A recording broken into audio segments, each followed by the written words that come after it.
connais Arthur Noziciel maintenant depuis 2005, donc ça fait assez longtemps qu'on travaille ensemble, mais notre première expérience de travail, c'est quand j'habitais en Islande, un pays où je suis encore beaucoup, et je l'ai invité à présenter Le Malade imaginaire ou le silence de Molière au Théâtre national islandais. Donc on a commencé une collaboration, mais où j'étais plus en production à l'époque, et ensuite j'ai fait une école de cinéma après qu'on ait travaillé ensemble plutôt sur le montage de projets en Islande.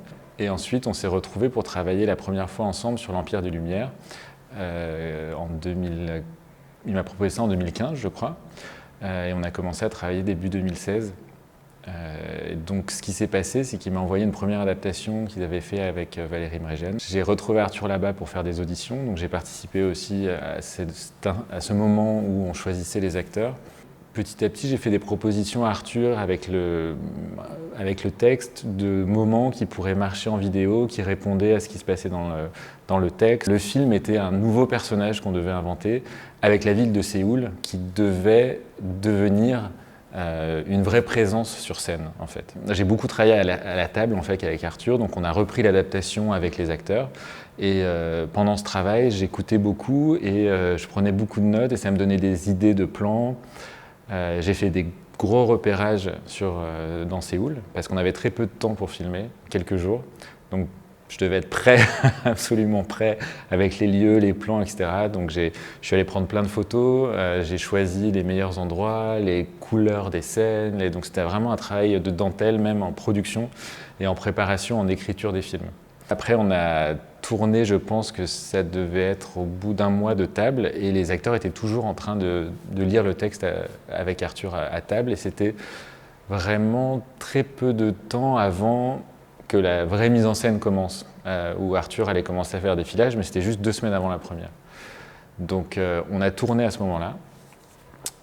Et les acteurs incarnaient pour la première fois, en dehors de la lecture, les personnages du coup à l'écran. Donc c'était aussi un moment assez charnière dans la genèse du spectacle, parce qu'avant ça, les acteurs travaillaient les personnages sans habits, sans les incarner en fait. Enfin, ils les incarnaient dans le texte évidemment, mais du coup là, d'un coup, ils se retrouvaient dans des situations au Love Hotel, chez eux. Enfin, d'un coup, les personnages sont devenus réels à l'écran.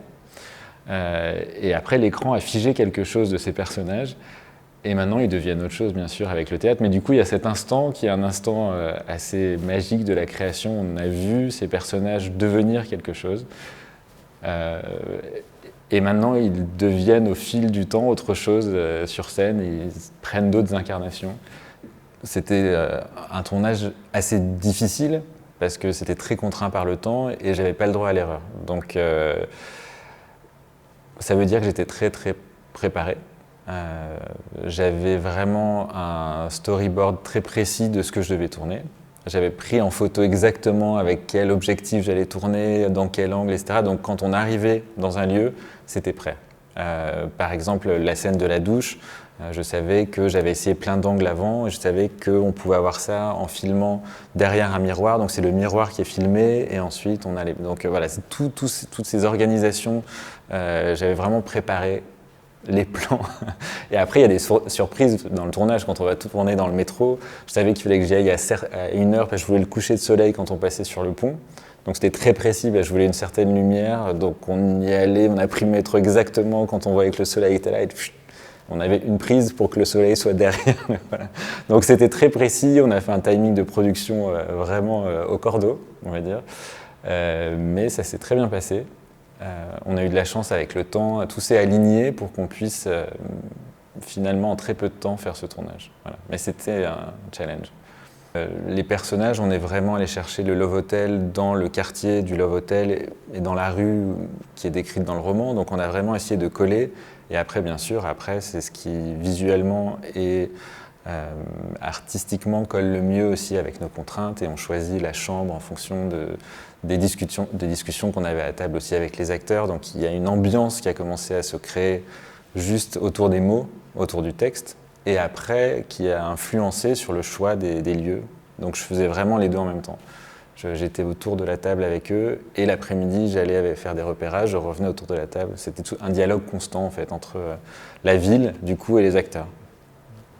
Je savais qu'il y avait ces 2 écrans, cette structure, et que j'allais utiliser ça. Après, à l'écran, du coup, on a retravaillé aussi en pensant forcément donc, à la structure qu'il y avait sur scène, mais c'était plutôt une contrainte qui a fait que je suis allé plus loin dans ce que je voulais faire avec les films aussi.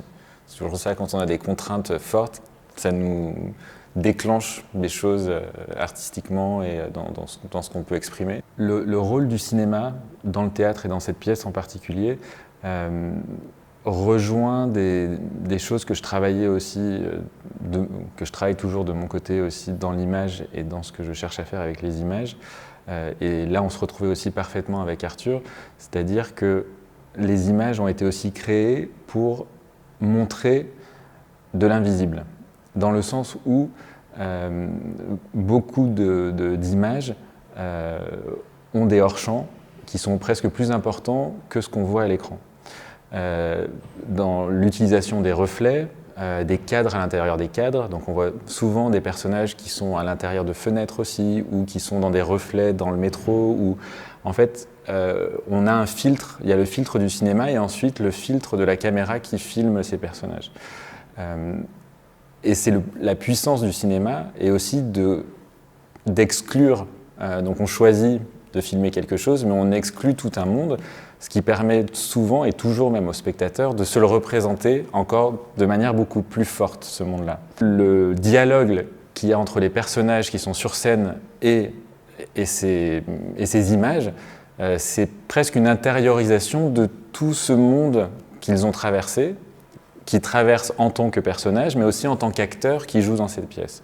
Et on joue aussi beaucoup avec les rapports que les acteurs entretiennent eux-mêmes avec leur ville, avec Séoul, avec la politique de leur pays, avec la situation évidemment avec leurs frères de Corée du Nord, avec lesquels ils sont séparés malgré eux. Avec l'oubli aussi, et avec l'invisibilisation de la Corée du Nord dans la Corée du Sud, avec enfin, tous ces thèmes-là sont retrouvés juste par je pense, la nature même de ce qu'est une image au cinéma.